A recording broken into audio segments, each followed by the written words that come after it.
foi aquela, foi rapaz, tu não é evangélico, mano. Se liga, mano. Então, continuando a aula de exegese e a prática da interpretação.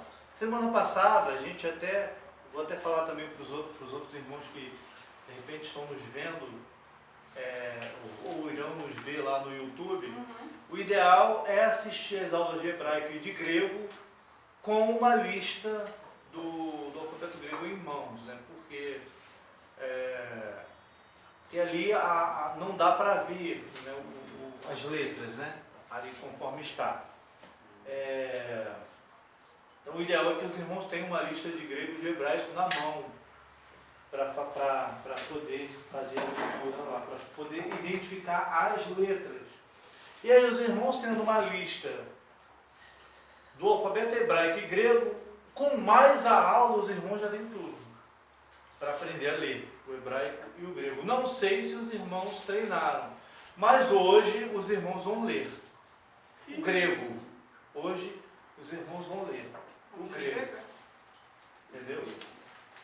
Vamos lá então. A prática da interpretação. Bom, existe a interpretação exegética. A interpretação exegética é a interpretação do período da Reforma Protestante.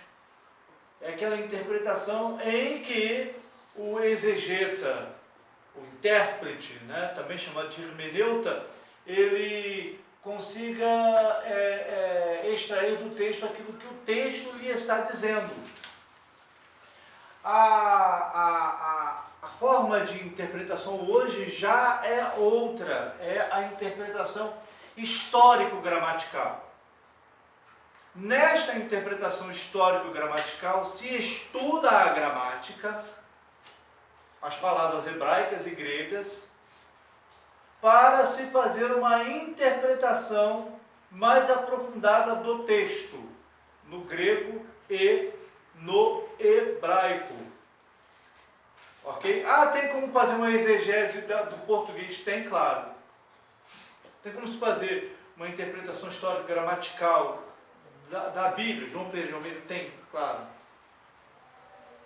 Só que dificilmente os irmãos vão conseguir alcançar o que o autor estava pensando ao escrever aquele texto de forma acertada, como sendo no hebraico e grego, em comparação com o português. No português dá, mas fica mais difícil, mas no hebraico e grego fica mais fácil, né? Então a interpretação hoje que se usa é histórico-gramatical. Histórico-exegética era usado na época dos reformadores. Então aqui a gente colocou outras regras de interpretação. Primeira regra, deve-se identificar a intenção do autor sagrado através das palavras que ele usou na Escritura. Então, que palavra que o autor usou? Por exemplo, Jesus ele disse assim, Pedro, tu me amas? Pedro respondeu assim, Senhor, eu te amo. Apacenta minhas ovelhas. Jesus perguntou, Pedro, tu me amas? Sim, Senhor, eu te amo. Jesus, apacenta minhas ovelhas. Jesus pergunta a terceira vez, Pedro, tu me amas? Pedro respondeu, sim, Senhor, tu sabes tudo, tu sabes que eu te amo. Jesus disse pela terceira vez, apacenta as minhas ovelhas. Só que os irmãos sabem que no grego existem várias palavras bíblicas, no grego existem várias palavras para amor, né? Então tem, por exemplo, eros, que aqui está no português mesmo, na escrita portuguesa mesmo, que é o amor, que é a atração sexual, que é o amor que nós sentimos pelo nosso cônjuge. Isso é o amor eros. A palavra eros já tem a ideia de desejo, né? Do desejo físico, que é o sentimento que nós temos por nossos, no caso de nós, por nossas esposas, né? Da irmã Carla pelo esposo dela, da irmã Josélia pelo futuro, né? né? José. E da Josélia não, Pedro. O Da irmã Verônica, Josélia não está presente. se o José tivesse Né? aqui. Então, é um amor eros. Então, eros é o amor conjugal. Existe o outro amor, que é o amor... Alguns escrevem Piléu, outro Píleo, não importa. Vou colocar assim, amor filéu. Esse é o amor de irmão. É o amor que você sente pelo seu irmão. Seu irmão físico mesmo, seu irmão de sangue, biológico. Em alguns casos até um amigo, que tem amigos que você gosta como se fosse teu irmão de sangue. Sim. Esse é o amor de irmão. Tem outro amor, adelpos. É o amor de amigo. Então aqui, eros é o amor conjugal.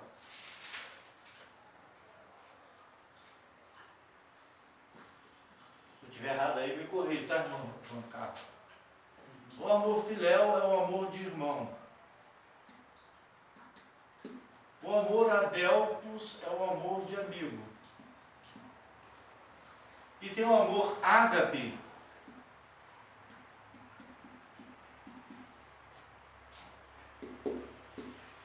que é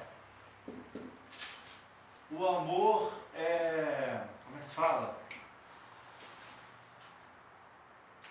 É o amor abnegado, é aquele amor que não exige nada em troca. Esqueci o nome, tem uma outra palavrinha que agora foge ao nome. Foge da memória. É o amor... Fraternal? Não. Fraternal é esse aqui. Filéu. Aí tem isso também. Fraternal é esse aqui, é o amor de amigo. Ágape é o amor, vamos botar abnegado.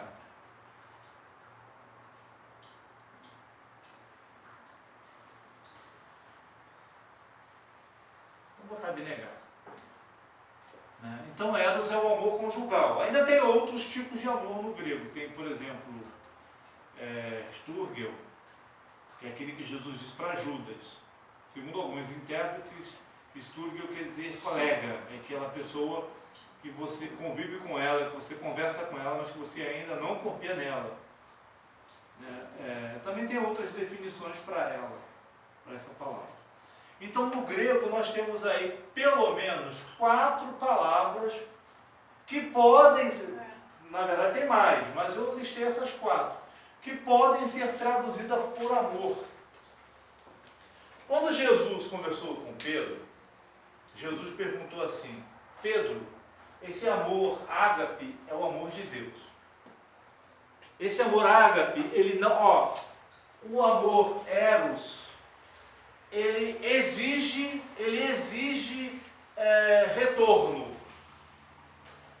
Por quê? Não tem como o meu amor com a minha esposa funcionar se ela não sente o mesmo por mim. Então ele exige algo em troca. O Piléu também, seu irmão, mas se ele não se considerar seu irmão, ele vai viver como se fosse um estranho na sua casa. Então exige algo em troca. Adelpos também, se a pessoa não quer ser teu amigo, ainda que você seja amigo dela, não funciona. O ágape não. Por isso que ele é abnegado. Ele não exige nada em troca. Olha, Pastor Reginaldo, eu te amo, independente se você me ama ou não. Esse é o amor de Deus. Está escrito que assim consiste o amor de Deus, de que Ele enviou o seu Filho ao mundo quando nós ainda éramos pecadores. Ele nos amou primeiro. Então o amor de Deus é o ágape, é aquele amor que não exige troca. Lembrei da palavra, amor incondicional. Que não exige condição. não está condicionado a um retorno, a uma reciprocidade. Independente de qualquer coisa. Independente de qualquer coisa. É o amor que nós devemos sentir pelos pecadores, aquele vizinho que fala mal de você, né? Aquele vizinho que te maltrata, é o amor que nós devemos ter por ele. Não, você é uma bênção, você me tira da paciência, mas eu te amo mesmo assim, tá? Né? Chamamos a Então, polícia. Quem colocou o som alto lá até 1h da manhã, nós chamamos a polícia. Amor incondicional. Não, eu nem chamo polícia. Chama. Os meus vizinhos eu não chamo, não. 1h da manhã, pagode, dançar. Ó, irmã, vigia. Vigiando. Ó, Tá gravando? É pra gravar mesmo. irmã, vigia é Vai ver. Essa questão de amor incondicional, que a gente tem que amar nossos inimigos, a gente fala que ama, mas muitas das vezes é da boca pra fora. A gente tem que falar que ama. Vai falar por que se realmente você não ama. não, irmão, a sua Aí eu já vejo isso aí, Hum. eu já vejo como assim, Falsidade? como uma mentira. Mentira? Coisa que a gente não pode fazer é mentira. Não, mas não é bem isso. Não é aquele amor que exige convivência. É aquele amor da seguinte forma: você quer o mal para mim, mas eu quero o mal para você. Quando você precisa, ele não te ajuda, mas quando ele precisa, você ajuda. Isso é amor também. Você não faz questão, né? Você não, exatamente, você não faz questão. Pronto a ajudar em qualquer momento. Não, sim, mas eu tô falando da gente dizer que ama. Igual eu vejo na igreja, tem alguns pastores que falam assim, fala pro seu irmão do lado assim, ó, te amo no amor de Jesus. Isso aí, Isso eu na discordo, verdade, o amor ele não consiste em palavras, mas em atos. Como é que eu vou dizer a pessoa que eu amo, só que o pastor está dizendo, não, a pessoa pô. Não, eu não Então, faço. Nós somos espiritual na proporção que nós amamos. Não, sim, mas mesmo assim. É Os verdade. mandamentos que Jesus falou é estabelecido em amor. Por exemplo, nós amamos o próximo como a nós mesmos é o quê? Se eu não curto ele, né? Se eu se você não adultera, se você não, enfim, tudo que você não gostaria que fizesse com você, se você não faz com ele, você está amando ele, entendeu? É uma forma de perdão. Obrigado, Prefeito Rafael. Mas é verdade também. Tem, assim, o amor não consiste em palavras, mas em atos, em ações. Mas vamos lá. Quando Jesus disse para Pedro, nessa passagem de João, Pedro, tu me amas? Jesus fala assim, Pedro, tu me amas acima de qualquer coisa. Olha só como o texto grego faz toda a diferença. Jesus pergunta assim, Pedro, tu me amas mais do que tudo? Pedro fala assim, Senhor, eu te amo como irmão, te amo como amigo. Jesus pergunta de novo, Pedro, tu me amas mais do que tudo? Pedro responde, Senhor, eu te amo como irmão. Na terceira vez, Jesus pergunta, Pedro, tu me amas como irmão? Pedro falou, sim, Senhor, tu sabes de tudo. Tu sabes que eu te amo como irmão. Olha só como o texto faz toda a diferença. Lá no hebraico e no grego. Deu para perceber? Então aí já traz um novo significado. Muitas das vezes Jesus queria, assim, isso conjecturando, né? Só que conjecturar fere a exegese. Na prática da exegese, nós não devemos conjecturar. O que é conjecturar? É eu colocar no texto o meu pensamento. Isso não se faz. Então também eu não vou ferir, não vou falar nada disso. Aí fica aqui só o nosso exemplo. Não vou fugir a essa regra. Não vou fugir a essa regra. Mas o que Jesus perguntou nas duas primeiras vezes é, Pedro, tu me amas mais do que tudo? Tu me amas, em outras palavras, tu me amas mais do que a tua mãe, tu me amas mais do que teu pai, tu me amas mais do que a tua esposa, tu me amas mais do que teus filhos. Pedro é sincero.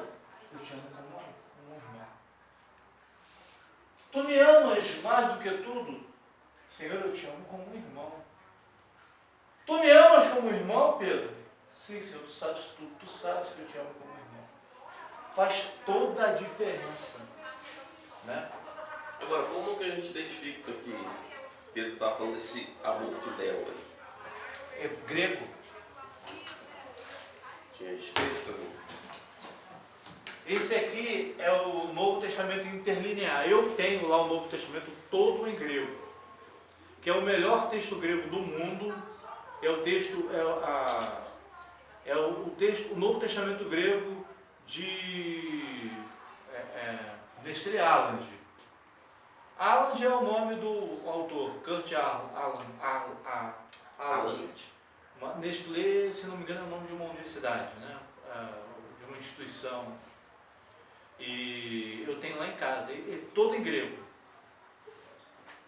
Esse aqui, a vantagem dele é a mesma vantagem da Torá que eu trouxe para mostrar aos irmãos. A tradução ao pé da letra, embaixo de cada palavra. Mas vamos procurar. Essa palavra está em João, capítulo de número 21, versículo de número 15.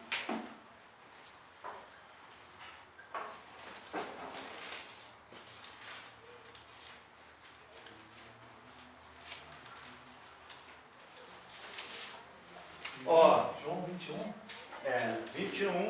21, 15, a partir do 15. Vou ler só o texto correspondente, tá?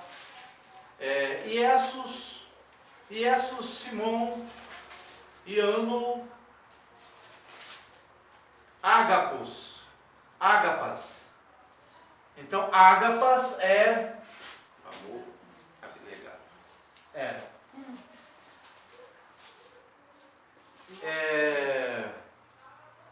Aí Pedro diz assim, ó, autonai curie su oidas ot filo. Filo é amor de irmão. Aí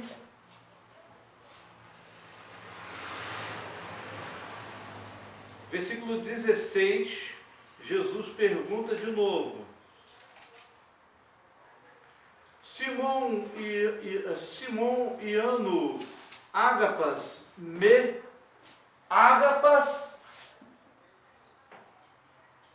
ok? Versículo 16. Simão responde, Nai Kiri Su Oidas Ot Filo. Versículo 17. Jesus fala de novo. Legei alto to trito Simão Iano Iono é Simão de João. Simão Iono Files me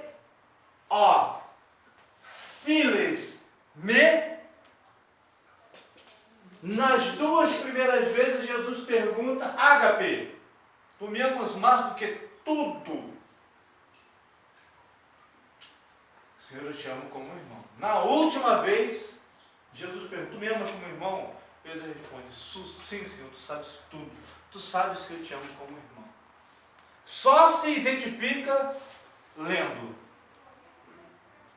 Apenas assim. Por isso que o exegeta é muito importante ele ter acesso, ou seja, ele saber ler as palavras hebraicas e gregas, né? Então, ou seja, deve-se identificar a intenção do autor sagrado através das palavras que ele usou na Escritura. Então, Jesus ele quis perguntar o quê? Pedro, tu me amas mais do que tudo?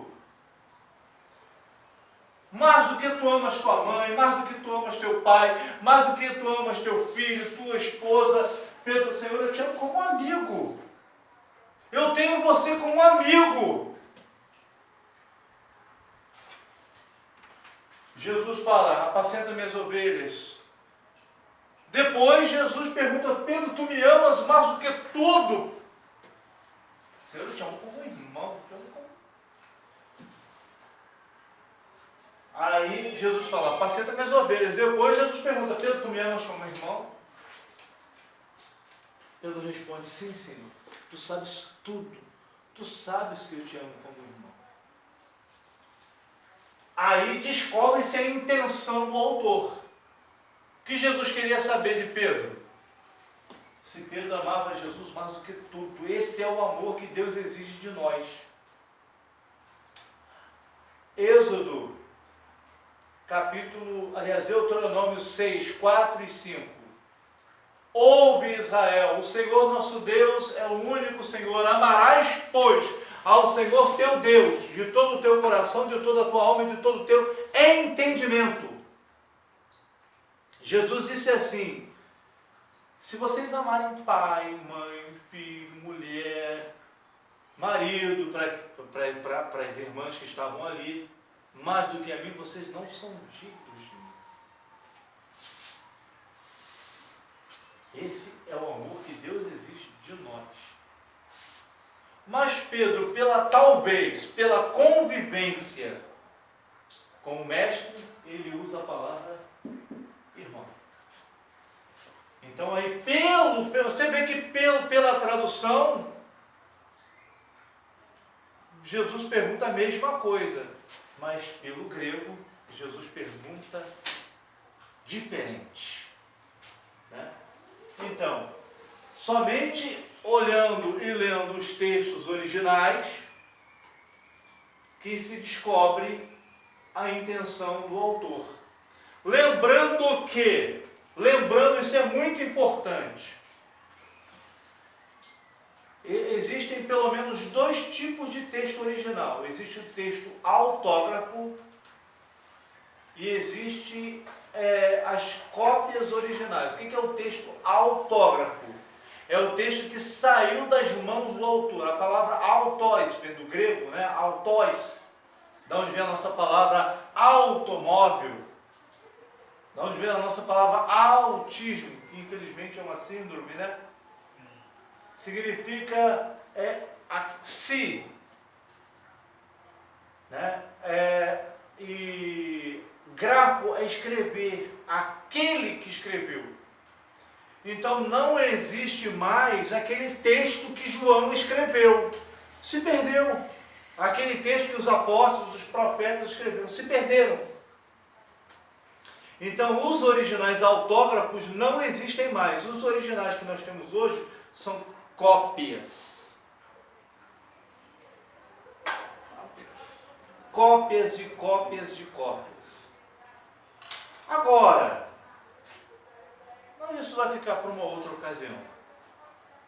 Quando os irmãos voltarem a fazer o curso superior de teologia, é uma coisa que os irmãos, Jesus ele falou assim: olha, vocês agora não estão preparados, mas um dia vocês estarão. Ele não está preparado. Que é algo mais polêmico, coisas que quando a gente ouve pela primeira vez, a gente fica com uma dor de cabeça para tentar entender. Entendeu? Mas aí com o tempo a gente consegue. Vamos lá, terceiro. Cada texto bíblico deve ser estudado em seu contexto histórico, isto é, contexto histórico, linguístico, cultural e geográfico. Quando nós vamos ler o texto, nós devemos entender, isso nós fizemos nas aulas de epístolas paulinas, lembra que a gente fez isso? As 5 perguntas ao texto: quem escreveu, para quem escreveu, quando escreveu, de onde escreveu e o que escreveu. Nós já fizemos lá. Nós só não atentamos para o contexto linguístico, que nós estamos atentando agora. O contexto linguístico, e além disso tem um outro aqui, que eu esqueci de botar, é o contexto teológico. Os irmãos podem acrescentar aí. Depois do geográfico tem um contexto teológico. Ou seja, de que forma eles entendiam Deus naquele tempo. Né?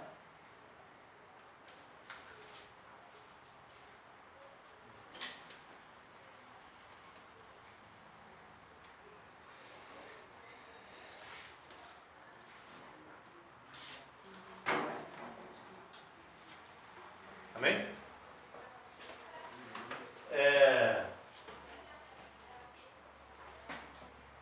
Tem alguns livros que eu gostaria de indicar para os irmãos. A tarefa do teólogo é uma tarefa árdua, não é fácil. E não se consegue atingir dia da noite para o dia. Né? Tem pregadores que para preparar uma mensagem, eles demoram, às vezes, 60 horas estudando. Ou, no mínimo, 6 horas estudando a mensagem. Então, é preciso ler. Uma pregação bem pregada, por exemplo, quem aqui já leu ou já ouviu falar de Martin Lloyd Jones? Pregador último, considerado o último puritano, ou aquele que tentou reavivar a pregação puritana na Inglaterra. Um pastor brasileiro chegou para o pastor Martin Lloyd Jones e perguntou assim: quantas horas o senhor aconselha um pastor estudar para pregar? Ele colocou umas 20 horas. Na verdade, não foi, eu não lembro exatamente o número, mas foi por aí. Umas 20 horas. Aí o pastor brasileiro, falando inglês, falou para o pastor Martin Lloyd Jones assim: poxa, mas aqui vocês têm culto só aos domingos. Lá no Brasil, nós temos 4 cultos por semana. Aí ele falou assim: então estuda só 10 horas por dia que está bom. De 10 a 15 horas está bom. Para pregar. Para pregar. Então tem bons livros para os irmãos fazerem isso aqui. Aí, por exemplo, os irmãos querem anotar, os irmãos vão pegar depois no vídeo, os irmãos sabem. Tem o livro, eu ia até pegar o vídeo, ia pegar alguns livros que eu tenho lá e ia mostrar para os irmãos, só que eu resolvi dar aqui. O livro O Mundo do Novo Testamento. O Mundo, eu tenho ele em casa, é aquele livro que eu demorei 2 anos para ler. Dessa pinonia assim. Demorei 2 anos, por quê? Porque cada referência são 3 capítulos da Bíblia. E eu que gosto de ler, gosto de cumprir referência por referência. Aí não tem como, né, ler assim rápido. Ele é de J.I. Packer, Mary Tannen e William White Jr. São esses 3 autores. Outro livro, Introdução ao Estudo do Novo Testamento. Introdução ao Estudo do Novo Testamento. Esse nós usamos no seminário teológico, lá no curso de bacharel em teologia. Esse livro é excelente. De Broads David Haley. Esse livro é interessante, porque ele começa com uma discussão. O autor, ele pega o texto, normalmente ele dá um panorama do livro. Alguns autores discordam que a segunda epístola de Pedro foi escrita por Pedro. Aí ele enumera por que esses autores discordam de que a segunda de Pedro foi escrita por Pedro. Aí ele enumera, expõe os argumentos e tal. Aí depois ele pega e coloca os argumentos daqueles que são a favor da autoria de Pedro da segunda carta. Aí no final ele dá a sua opinião. Concluímos, pois, que pela análise dos autores e do próprio texto, que a evidência maior cai sobre a autoria pedrina, vamos colocar assim, de Pedro, né, da segunda carta. Excelente esse livro, excelente. Outro livro, Comentários Exegéticos. Na editora Agnus tem vários, tem de Hernandes Dias Lopes, o presbítero Rafael tem alguns de Hernandes Dias Lopes, eu também tenho. Tem o comentários mesmo, comentário da carta aos Romanos, comentário da carta aos Gálatas, comentário do Apocalipse, comentário do Evangelho de Marcos, comentário de Isaías. Tem lá uma gama, na CPD tem uma gama de autores, dos mais caros aos mais baratos. Vocês encontram lá até por 20 e poucos reais. Né? O de Hernando Dias Lopes costumam ser bem baratinhos também. Eu tenho lá de J. Ipáquia, comentário aos Romanos de J. Ipáquia, eu tenho um comentário de Malaquias, tenho um comentário de Amós, tenho um comentário de Miqueias, tenho um comentário de Isaías, de Stanley Orton. Né? Eu tenho um também que é uma maravilha, mas esse é caríssimo. Mas vale a pena comprar. Que é o Antigo e o Novo Testamento interpretado versículo por versículo de Russell Norman Champlin. Ele é considerado o comentário mais completo.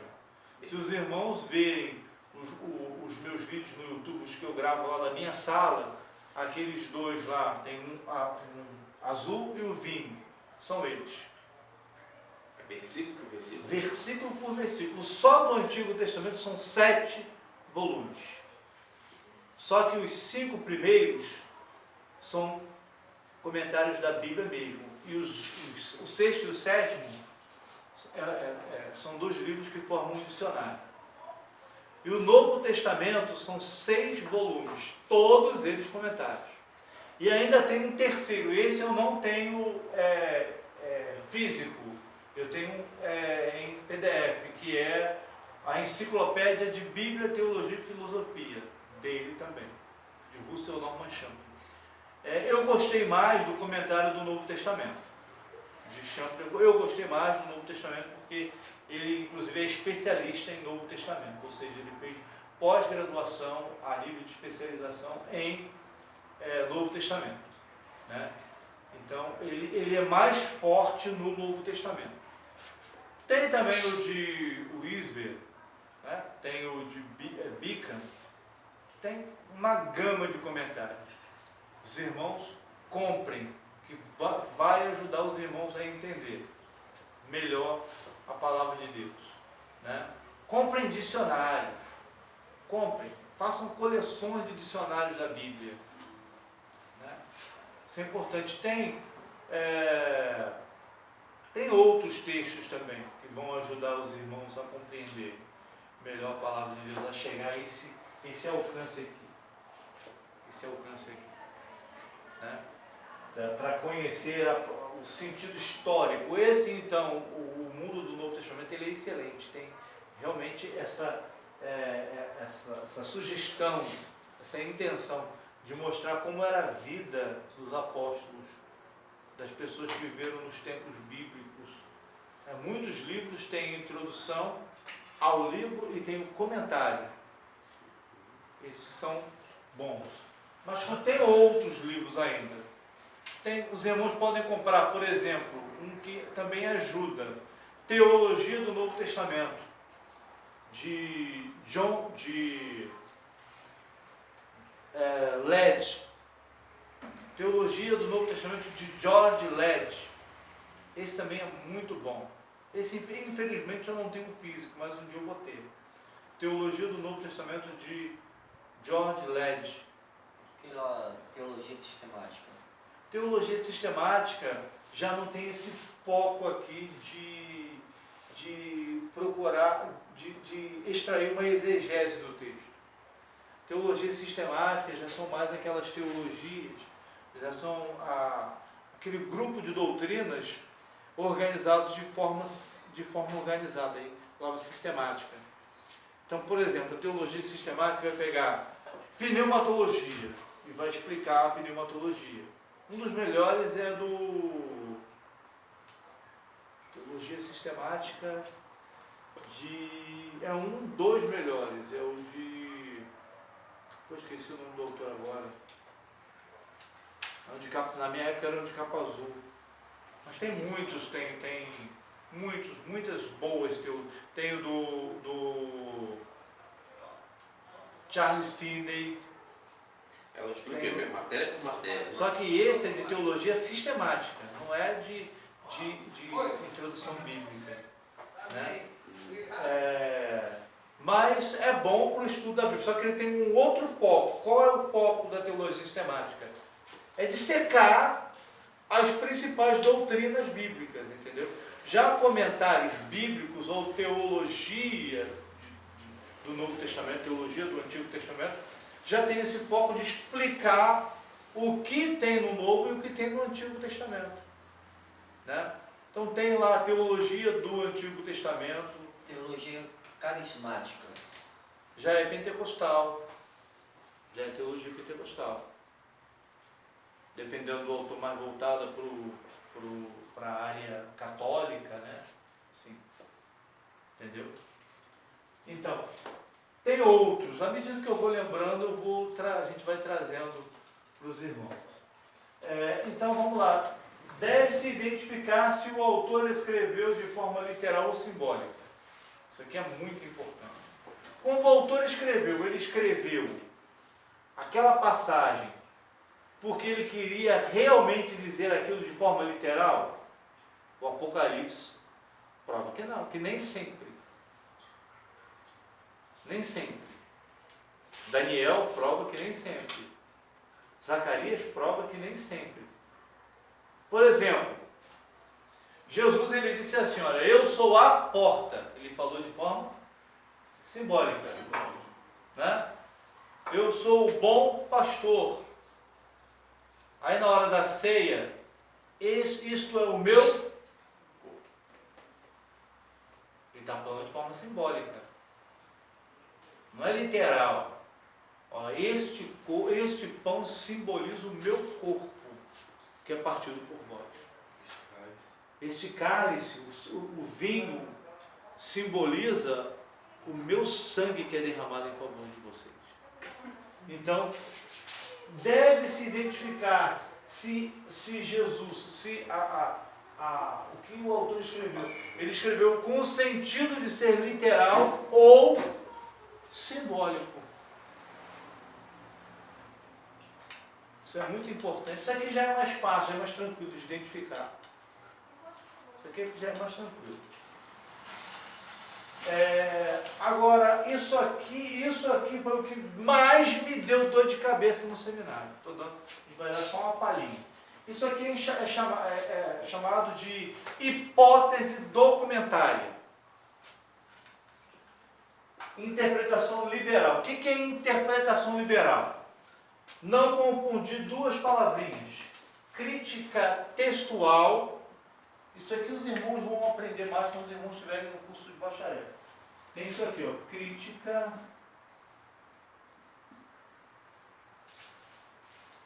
Vou colocar de forma. Alta crítica.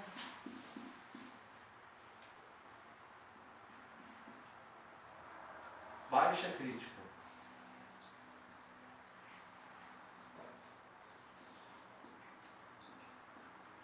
A alta crítica é isso aqui. Teologia liberal.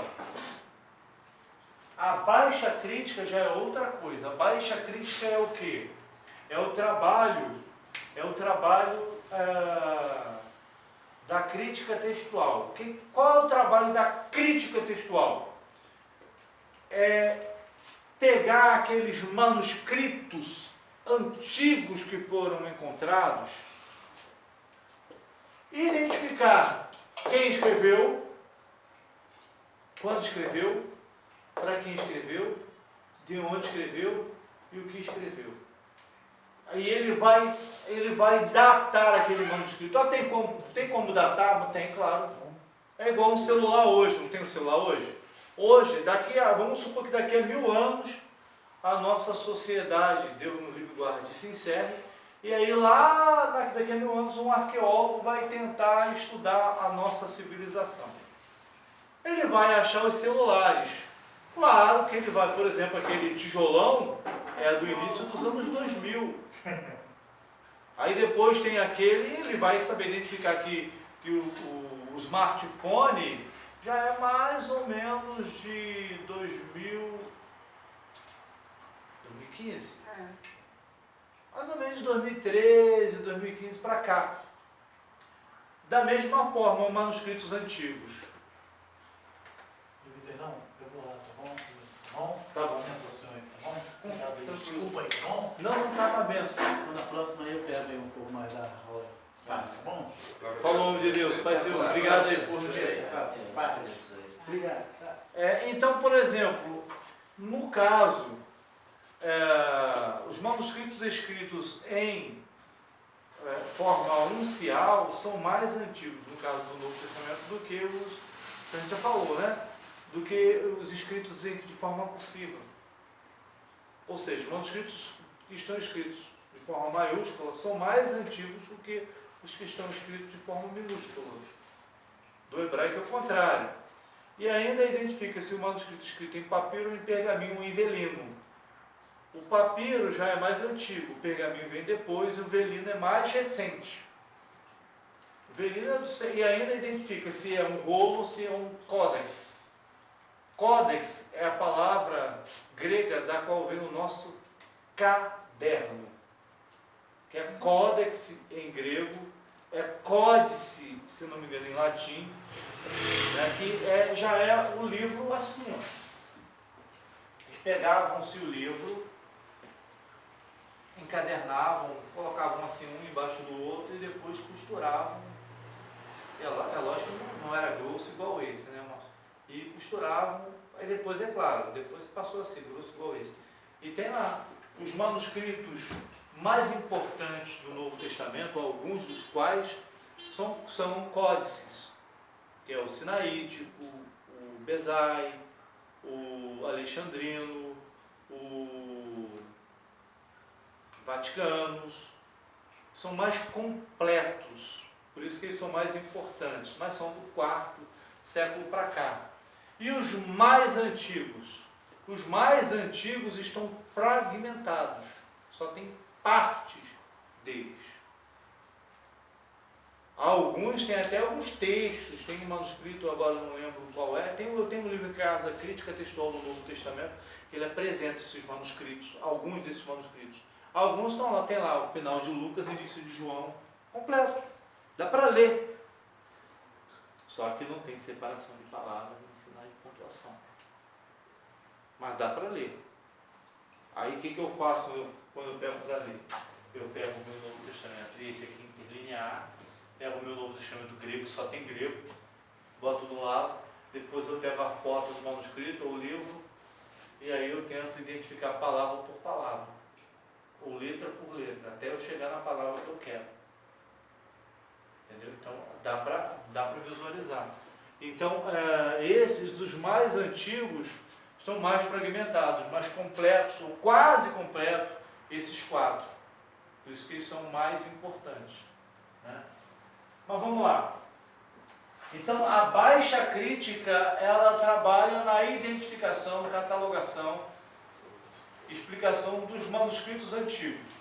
A alta crítica, ela trabalha o quê? Ela é o quê? É a teologia liberal. É a interpretação liberal das Escrituras. Na interpretação liberal, os teólogos não acreditam na existência de Abraão, Isaac e Jacó, muito menos de Jó, de Ló, de Adão, de Eva. Não acreditam na existência histórica de Moisés e duvidam até da existência histórica do rei Davi. Então, para eles, o Pentateuco ele foi escrito no período mais ou menos 200 anos antes do cativeiro babilônico, durante o cativeiro babilônico, mais ou menos 100 anos depois do cativeiro babilônico. Aí eles dividem o texto entre javista, eloísta, sacerdotal e deuteronomista. Totalmente arbitrário. Alguma coisa tem até sentido. Javista, eles pegam aqueles textos que Deus, aqueles capítulos da Bíblia, tem capítulos inteiros que Deus é chamado de Jeová. Aí eles classificaram esses textos, esses capítulos onde Deus é chamado de Jeová como texto javista. Existem capítulos inteiros onde Deus é chamado de Elohim. Eles classificam como texto eloísta. Textos que falam sobre leis sacerdotais. Texto sacerdotal. Texto que se repete. Chamam de texto deuteronomista. Só que os achados arqueológicos têm provado o contrário da hipótese documentária. Então, na verdade, por exemplo, a hipótese documentária, ela dizia, vamos falar em termos de Novo Testamento. A teologia liberal, há um tempo atrás, dizia que os evangelhos, eles foram escritos no final, ou melhor, no início ou no final do segundo século. Só que aí, no início do século passado, os arqueólogos encontraram um pequeno fragmento do Evangelho de João, que é o P52. É o John Hyland. Ele está na biblioteca John Hyland em Manchester, lá na Inglaterra. É um fragmento desse tamanhozinho assim, ó. Desse tamanhozinho assim. Tem um vídeo do Dr. Rodrigo Silva chamado, vídeo do programa Evidências, documentário chamado A Transmissão do Novo Testamento, que ele mostra uma réplica desse texto. Esse manuscrito é muito importante. Por quê? Por causa da datação. Ele foi datado do ano 125 depois de Cristo. Isso indica o quê? Iníciozinho do segundo E século. foi achado no Egito, no primeiro século. E foi achado, do segundo século. Perdão, pela minha correção, foi início do segundo século. Só que ele foi achado no Egito. Isto não prova que foi João que escreveu, lógico, mas prova que o Evangelho de João é muito mais antigo do que a teologia liberal defendia. Depois, os arqueólogos encontraram vários manuscritos de outros textos do Novo Testamento, outros evangelhos, datados de 150 depois de Cristo, no Egito. Então, isso prova que, na verdade, os textos do Novo Testamento são mais antigos do que os propostos, porque a teologia liberal, ela trabalha com hipóteses e os seus argumentos são muito subjetivos, arbitrários. E a arqueologia tem provado cada dia o contrário. O que derrubou a principal tese da teologia liberal é que eles diziam que a bênção sacerdotal foi escrita mais ou menos 100 anos antes do cativeiro babilônico. Né? Aliás, é mais ou menos 100 anos.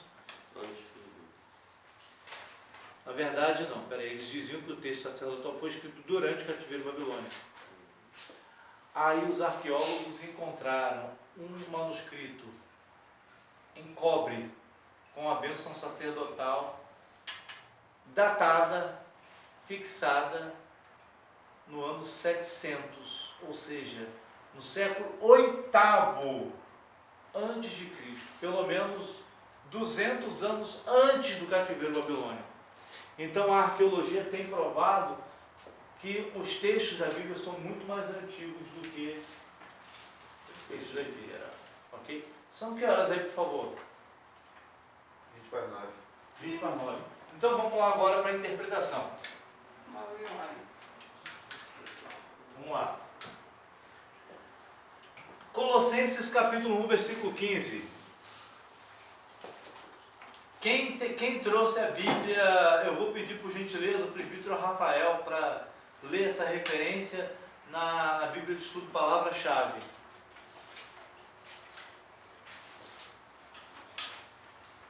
Colossenses 1,15.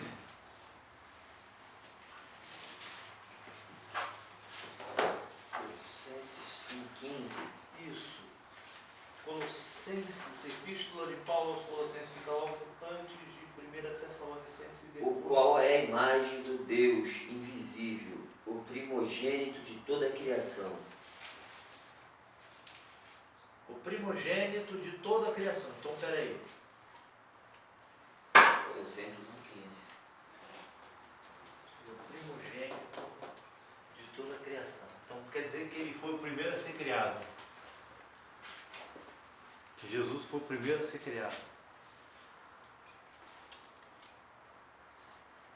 Que diz que é o primogênito de toda a criação, correto? Será que é mesmo?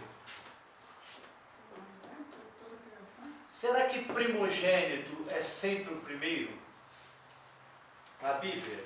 A primeira interpretação que a gente vai fazer é a interpretação teológica. Qual é a interpretação teológica? Buscar essa palavra primogênito em outros textos da Bíblia para entender essa aqui. Eu vou pedir por gentileza para o pastor Reginaldo, abre sua Bíblia em Êxodo capítulo 4, versículo 22, e a irmã Carla, por favor, em Jeremias capítulo 31, versículo 9. Então o texto, quando a gente lê, Jeremias capítulo 31, versículo 9. O texto, então, quando a gente lê, à primeira vista, dá-se a entender que Jesus foi o primeiro ser criado por Deus. Correto? Estou certo ou estou errado? Dá até uma dorzinha de cabeça, o coração fica meio que assim, daquele choque, né? Que é isso que no português eu quis dar para entender. Mas vai lá, 4:22. Êxodo 4:22. Diga a Faraó, assim diz o Senhor, Israel é meu filho, meu primogênito. Então olha só, diz que Jacó é meu primogênito. Jacó foi o primeiro filho de Isaac com Rebeca? Não. Quem nasceu primeiro foi? Não. Então aí já abre uma margem de dúvida. Então por que Deus disse que Jacó é primogênito Ele está dizendo Israel. dele? Israel. Aí Jacó, Israel Israel já é a nação, tudo bem. nação. Israel é meu primogênito. Êxodo Na sua versão de Jacó, Reginaldo? 4:22. Na sua versão de Jacó ou Na Israel? minha aqui diz Israel. Obrigado, é Israel, tudo bem. Obrigado, irmã Verônica. Depois a gente cobra na prova. Brincadeira, claro que eu não vou fazer isso, né? Pode falar para mim, Rafael. Brincadeira. Ainda sobre Colossenses 1,15, eu tô aqui, tô olhando aqui, ó, o qual é a imagem do Deus invisível, o primogênito de toda a criação. Não quer dizer que, não só que o presbítero falou que nos leva a crer que ele foi o primeiro de tudo, mas não quer dizer que ele está acima de todas as coisas, nesse não é o sentido, porque Então, a imagem... ele está acima de todas as coisas nesse entendimento, porque ele foi criado antes. Ainda estamos na prática da exegese. Então, obrigado, irmã Verônica, a gente estava brincando, tá? Então, realmente, o texto diz que Israel é meu primogênito. Mas Israel não foi o primeiro filho de Rebeca, porque ela deu a Isaac, foi o segundo. Então, aí já abre um leque para um outro entendimento. Irmã Carla, por favor, Jeremias 31:9. Virão com choro, com súplicas os levarei, e aluzei aos ribeiros de água por caminhos retos, em que não tropeçarão, porque sou um pai para Israel e Efraim. E Efraim é o meu primogênito. Efraim foi o primeiro filho que a Zenate deu para José. Foi Manassés. O primeiro foi Manassés. Agora vamos fazer a análise textual. Aí agora a gente parte para a história. História. Quem era rei de Israel? Os reis de Israel, depois da divisão das tribos, os reis de Israel eram de qual tribo? Lógico que nos tempos de Jeremias, Israel já havia sido levado para o cativeiro, né? O reino do norte já estava no cativeiro, claro. Mas nos tempos de 950 aproximadamente até 722, os reis norte de Israel eram de que tribo?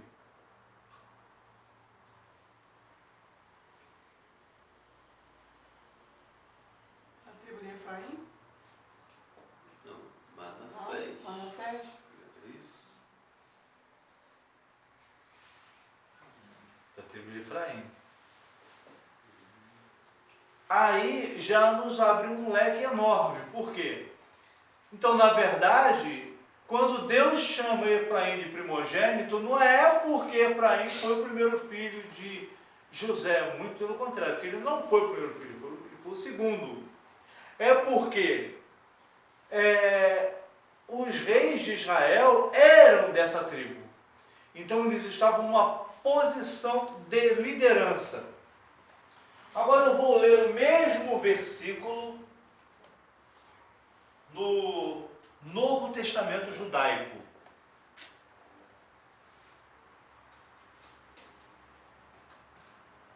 No Novo Testamento judaico, Colossenses 1,15, diz assim: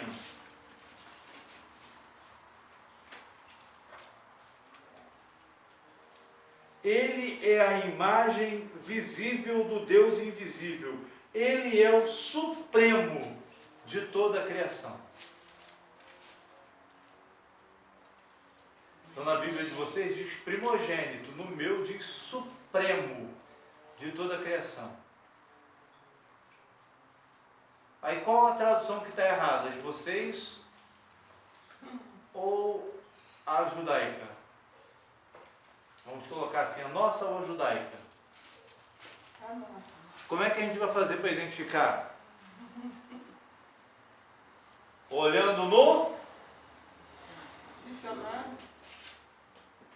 Novo Testamento grego. Também acompanhado do dicionário, com certeza.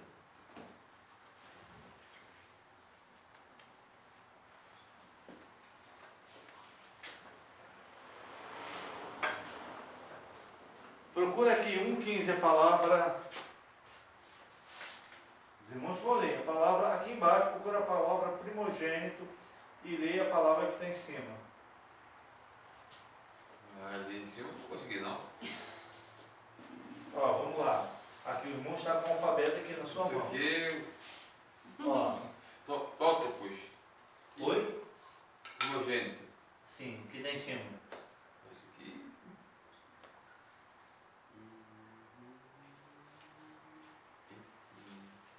Tótopos, o finalzinho só. Protótocos. Protótopos. Protótocos. Quem tem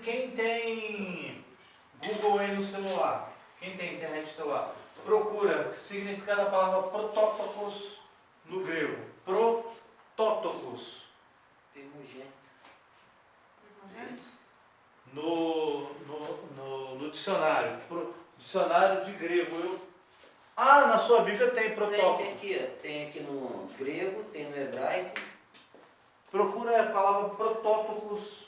Aqui. Não, mas olha lá no dicionário. Olha lá no dicionário. O presbítero Rafael já tem também no dicionário. Olha lá no grego. Lá no, o irmão sabe usar. O irmão com certeza sabe usar. Por qual é a imagem de Deus invisível? Lá no grego. Protótocos. Isso é uma exegese. Nós estamos aqui praticando a interpretação. Só que nem sempre é tão fácil.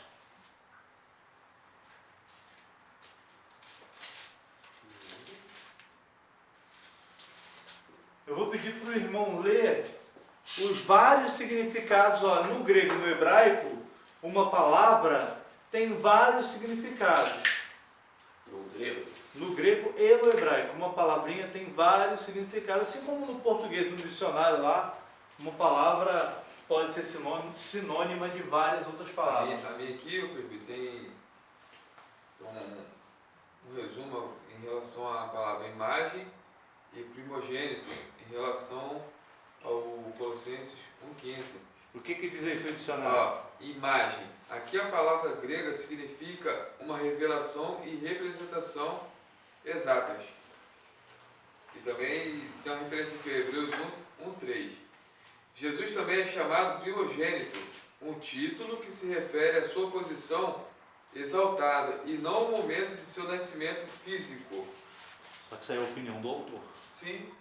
Agora nós vamos pro... Agora a gente vai ver se a opinião dele está certa. A proposta é essa, entendeu, irmão Alex? Não é presunção, não. Lembra, Aí tá dizendo lembra aqui, dos irmãos de Bereia? Eles eram mais prudentes do que os de Tessalônica, porque eles conferiam se aquilo que os discípulos falavam eram assim mesmo. Como eles conferiram? Tinha uma biblioteca também em Bereia? Que eu me lembro. Teria... Não, tinha lá, o pessoal lá tinha Emanuéis. livros. É possível que tenha. rolos, pergaminhos. Sim. Era possível que tivesse amanuense, sim. É nessa palavra que procura mesmo? É. Bom, Prototokos. O irmão identificou o número que tem lá em cima em 1,15? então, Tem algum número lá em cima? A palavra primogênito. 4:16. 4,4,16. O que está aí, 4,4,16?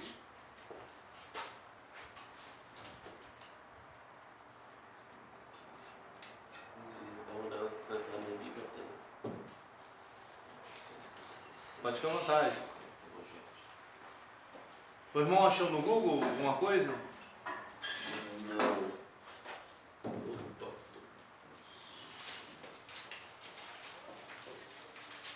4,4,16. Protótocos. Vou escrever, vou pesquisar. Protótocos. Aí o irmão quer o quê? O que está escrito aí, a definição da palavra protótocos? Lê tudo que está aí, é muito grande? É a forma alternativa de primogênito, normalmente como substantivo em sentido literal ou figurado. Primogênito. Substantivo de protos. Primeiro. E produzir, gerar. Primogênito. Proeminente. Particularmente o primogênito de um pai ou mãe. Em sentido figurado, o primogênito no sentido do principal, alguém altamente distinto. Portanto, sob Cristo como Filho amado de Deus antes da criação do mundo. Colossenses 1,15. Então, aí pelo dicionário a gente já viu que Jesus é chamado de primogênito de forma, então, simbólica, certo? Mas será que o autor está certo? Será que o James Strong, que é o autor desse dicionário, ele não cometeu um erro, não? De repente ele era cristão, de repente ele quis puxar um pouco a sardinha para o lado, né? Aí a gente só vê no contexto. O capítulo 1, versículo de número 13, ele nos libertou do poder da escuridão e nos trouxe em segurança para o reino do seu Filho amado. Eu estou aqui lendo aqui na nova tradução da linguagem de hoje. É ele quem nos liberta e é por meio dele que os nossos pecados são perdoados. Ele é o primeiro filho. E aqui ficou mais complicado aqui ainda, hein? Ele é o primeiro filho, é a revelação visível do Deus invisível. Ele é superior a todas as coisas, pois por meio dele Deus criou tudo, no céu e na terra, quanto que se vê como o que não se vê, inclusive todos os poderes espirituais. As forças, os governos e as autoridades, por meio dele e para ele, Deus criou todo o universo. Então, pelo contexto, examinando desde o versículo 3 até o versículo 16, entende-se que aí Jesus é chamado de primeiro filho de forma simbólica. Mas tem outra palavrinha aí no dicionário. Dicionário? Que o irmão leu aí. Vê se o irmão não leu aí. Proeminente. Tem. Deixa eu achar aqui de novo. Proeminente.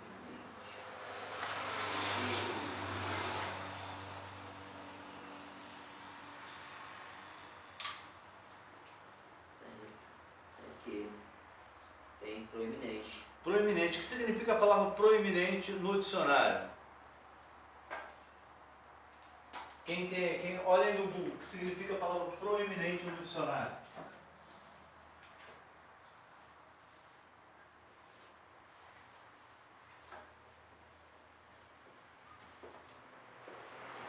Se eleva acima do que o rodeia, que avança em ponta saliente, Como é que é? Proeminente? que se eleva acima do que o rodeia, que avança em ponta ou saliente. Então, ó, em outras palavras, então proeminente é aquele que está elevado, correto? É aquele que é superior. Então, o autor da Bíblia judaica, David Stein, não errou. Só que o que ele fez? Ele pegou uma palavra simbólica e colocou e traduziu ela para a forma literal. Porque o que o apóstolo Paulo quis dizer aqui é que Jesus, ele é superior aos outros, superior a toda a criação. Não é que ele faz parte da criação, mas ele é o que governa sobre a criação. Tem um outro texto aqui que diz que ele é o princípio da criação de Deus. Sempre que oramos por vocês, damos graças a Deus, o Pai do nosso Senhor Jesus Cristo, pois ficamos sabendo da fé que vocês têm em Cristo Jesus. Ele nos libertou do império das trevas e nos transportou para o reino do Filho do seu amor, no qual temos a redenção e remissão dos pecados. Este é a imagem do Deus invisível, primogênito de toda a criação.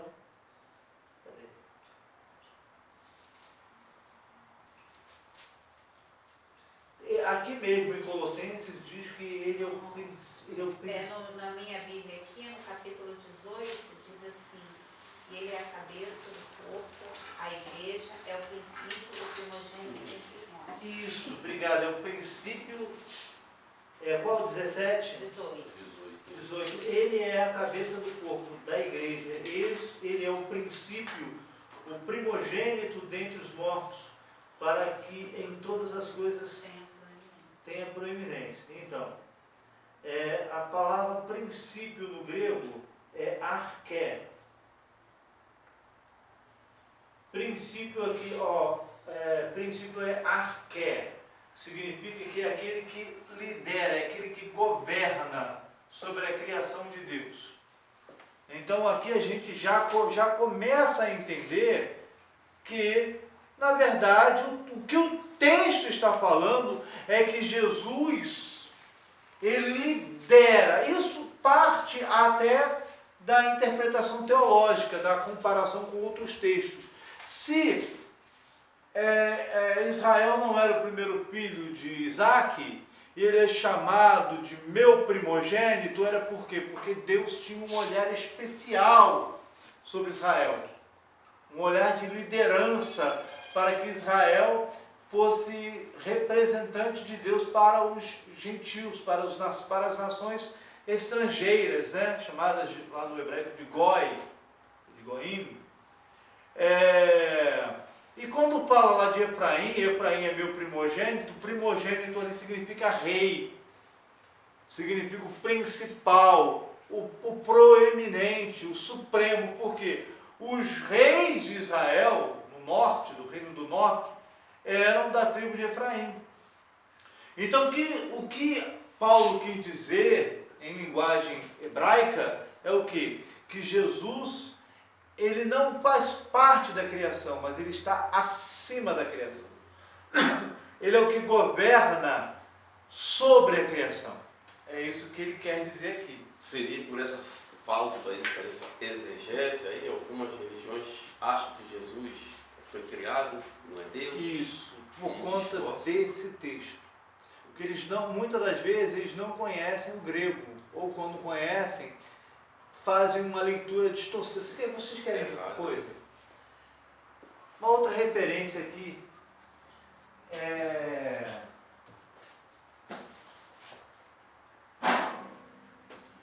Mateus capítulo capítulo 28, pesquise, peguem aquele versículo que diz que os discípulos adoraram a Jesus. Quando os viram, o adoraram. Quando ouviram, melhor dizendo, o adoraram. Mas alguns duvidaram. O 9. 28:9. E indo elas, eis que Jesus lhes sai ao encontro, dizendo: Eu vos saúdo. E elas, chegando, abraçaram os seus pés e o adoraram. É qual o versículo 9? 28:9. Seria esse? Sim, exatamente. Presbítero Rafael, qual é a numeração aí que está na palavra Saúde, adoraram?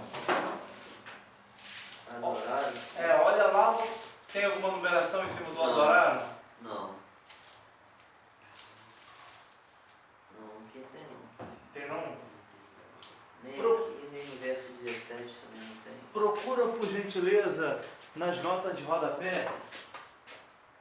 Sim, 27, vai ficar um pouquinho complicado, né? Nesse caso, talvez. 28. 28:9, não é isso, Alex? Foi? Marcos 28:9. 16:9. Vê se lá tem a numeração em cima da palavra adoraram. Marcos 16:9. Marcos 16:9. E caiu alguma coisa aí. Não, minha caneta. Marcos 16. 16:9. Não, também aqui na minha não tem não. Tem não? 16:9? Não. Então eu vou pedir uma coisa pro irmão. Procura, eu sei que vai ser um pouquinho mais difícil de achar, mas vai valer a pena. Procura no dicionário a palavra. Primeiro olha lá na letra, em que posição está a palavra pi do grego. Pi, essa palavra, essa letrinha aqui. Oi? Vou mostrar aqui rapidinho.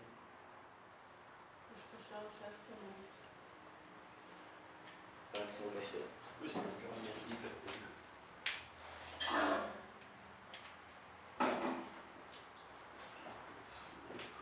Tá bom.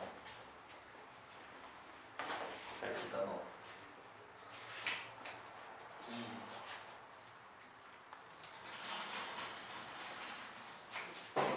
A, Tá bom? Obrigado. Rapaz. a palavra para adorar aqui é próskeneu.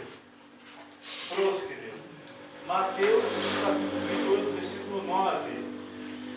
Essa palavra aqui, ó. 28:9.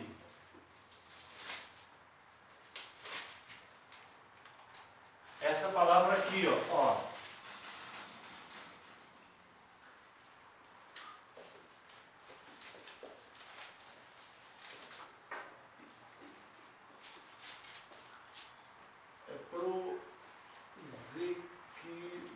É próskeneu, é a palavra próskeneu, só que aqui está conjugada. A palavra aqui está prosekunessan, que é a conjugação, o passado, né?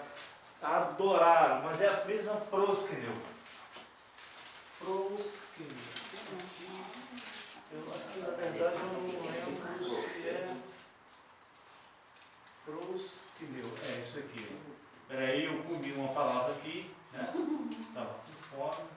Daqui a pouco a gente vai aí. Agora tá, pastor? Já é 10 horas. Não, fica à vontade, minha irmã. Deus abençoe. Não é 10 não, mas é 9, viu? Acho que em português, né? Não dá, né? Meu filhão vai chiar. Vamos embora logo. Acompanhe pelo YouTube o resto da aula, tá?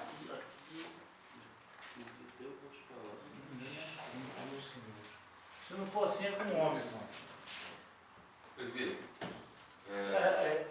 Sim, pode falar. em 28, Mateus 28:9, né? Foi o versículo que eu li. Mas aqui está aqui em 16:17, que diz assim: os 11 discípulos partiram para a Galiléia, para o monte que Jesus lhe tinha designado. E quando o ouviram, o adoraram, mas alguns duvidaram. Isso, é isso aí mesmo. A palavra adorar. Queria só essa palavra adorar. Vamos ver se o presbítero... Vamos aguardar ali. Tá difícil, cara. Tá difícil. Proskeneu. Proskeneu. Eu vou adiantar para os irmãos, até para dar espaço para a irmã também embora. A palavra proskeneu, no dicionário, a palavra proskeneu, ela pode ser, no dicionário de grego, tá, irmãos? A palavra proskeneu pode ser traduzida por adoração, por adorar, pode ser traduzida por prostrar, no caso, ajoelhar, né? Pode ser traduzida por homenagear.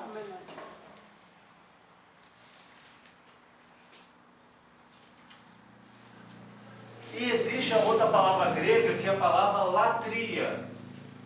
Vou botar aqui embaixo dela, tá, irmãos?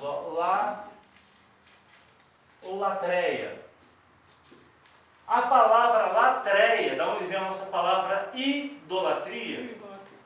Tá bom, minha irmã. Deus abençoe. Tchau, eu pego no YouTube, tá? Tá na bênção. Tchau. Obrigado. Tchau. A palavra latreia, ela pode ser traduzida por serviço, serviço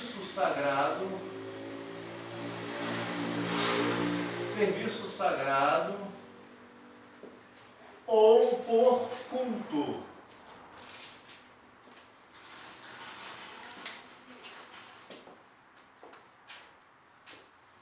É isso que o presbítero Rafael vai encontrar ali no dicionário, mas se o irmão encontrar, não fica à vontade aí para destrinchar aí para a gente.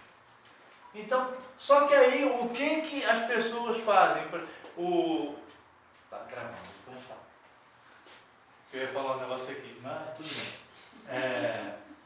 Alguns falam que a palavra proskeneu, em grego, não significa adorar, significa se prostrar. Então, na verdade, segundo esses autores, Jesus ele não foi adorado, mas ele foi homenageado por ser rei e não adorado. Por quê? Segundo eles, a palavra proskeneu significa prostrar-se e que a palavra latreia sim significa adorar. Agora, abre sua Bíblia lá em Mateus capítulo 4, interpretação teológica. Mateus capítulo 4, quando Jesus disse assim: vai-te, Satanás, porque está escrito: ao Senhor teu Deus adorarás, e só a Ele servirás. 4:10. 4:10, obrigado. Só que aqui, no texto grego, 4:10, no texto grego está escrito assim: to telegei auto ro iesus grafe zatana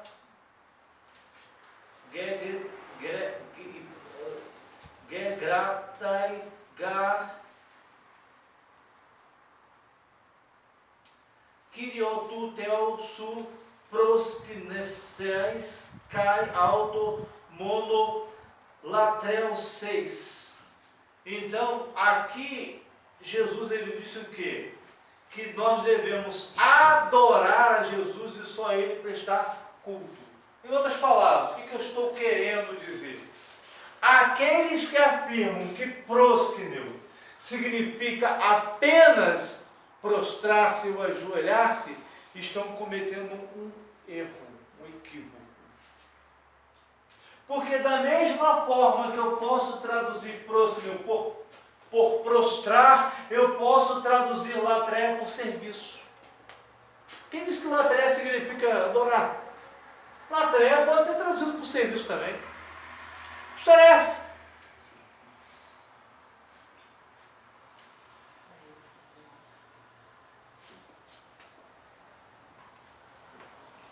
E esses autores, de forma desonesta, ou são desonestos, ou é por ignorância mesmo. Porque os desonestos são aqueles que conhecem o grego, que sabem ler o grego, têm dicionário de grego e que omitem esse significado aqui, são desonestos. Porque eles querem passar o significado da palavra que eles querem que seja. E aí, eles sabem que latreia não significa só adorar, mas significa serviço. Eles colocam que significa culto e adoração, mas não serviço ou serviço sagrado. Eles omitem, são desonestos. Mas aí quando a gente pega, olha só, prósceno no dicionário significa adorar também. Eu já conferi pessoalmente, né, no dicionário da Bíblia, estudo palavra-chave. Significa adorar. Não significa só prostrar-se ou homenagear. Mas e naquele texto da Bíblia que diz assim, os discípulos, quando viram, prostraram-se e o adoraram. Lá no texto grego. Como é que fica? É porque a palavra prostrar-se no grego tem outra palavra para prostrar. Se não me engano é a palavra pesontes. Significa prostrar-se, ajoelhar-se. A palavra próscneo tem o sentido de adoração, de devoção. Aí esse dia eu estava conversando com um amigo, tem uma fé assim, um pouco mais voltada para a parte, um testemunho de Jeová. Né? Aí ele falou, não, mas que próscneo significa próscneo significa se prostrar, significa homenagear. Latreia significa adorar. Eu falei, não, você está enganado. Latreia significa fazer serviço. É um serviço. Quando você está fazendo, você adora seu patrão, então? Já que ele falou que prosco significa só se prostrar, aí eu usei o mesmo jogo dele. Latreia significa serviço. Aí a gente pega o dicionário, mostra, só que isso aqui só entende quem sabe ler grego. Quem não sabe ler vai ficar... Trocou uma coisa pela outra. Essas coisas é muito complicadas, que às vezes a gente não sabe nem ler o português direito. Mas é aí que está. Se nós estamos na disciplina de exegese, por mais difícil que seja, nós devemos nos esforçar para aprender. Mas a sua colocação, ela não é equivocada. É complicado. Exige esforço. Isso é um exercício mental. Não é fácil conhecer grego. Não é fácil pegar o Novo Testamento grego e ler. Não é fácil pegar o texto hebraico do Antigo Testamento e ler também. Mas já vai forçando a mente. Entendeu? Vai treinando. Né? Os irmãos ficarem feras na Bíblia. Os irmãos ficarem bons de Bíblia. Tem um programa chamado Bom de Bíblia na TV Novo Tempo. Né? Então, o que eu quero dizer com isso? Para um exegeta ser honesto, ele tem que dizer que não, a palavra próscneo significa adorar, prostrar e homenagear. A palavra latreia significa serviço sagrado e culto. É isso. E aí, quando a Bíblia fala que Jesus, que os discípulos, ou que o leproso, prostrando-se, o adorou, aí teria que estar a palavra próscneo 2 vezes, mas não é, é outra palavra. Significa o quê? Que Jesus foi adorado. E essa referência de Mateus capítulo 4, ao Senhor teu Deus adorarás. Então só Ele nós temos que prostrar. Porque é isso que Jesus está falando. Então Davi, o Natan pecou lá, porque se prostrou diante de Davi. Colocou o rosto em terra para o rei Davi. Estava velhinho, mas era o rei Davi, era homem. Então ele errou. Né? Porque no caso, a palavra aqui diz, ao Senhor teu Deus adorarás, é próximo. Então nós só devemos adorar a Deus. E somente a Ele prestarás culto, latreia. Deu para entender? Então, latreia significa prestar culto. Não exatamente adorar. E próscneo significa adorar, propriamente dito. além de prostrar e homenagear. Deu para entender? Deu para pegar? Então, neste caso, deu para pegar então essa interpretação de Colossenses 1,15? Então fica claro que quando o texto diz que Jesus é o primogênito de toda a criação, o texto quer dizer que Jesus é o que governa sobre a criação, e não que ele faz parte da criação. Amém? Muito obrigado aí, Jesus Carlos, acima de tudo. irmãos. Oi? Jesus acima de tudo. Jesus Brasil, acima de todos, Brasil acima de tudo e Deus acima de tudo. E o Brasil acima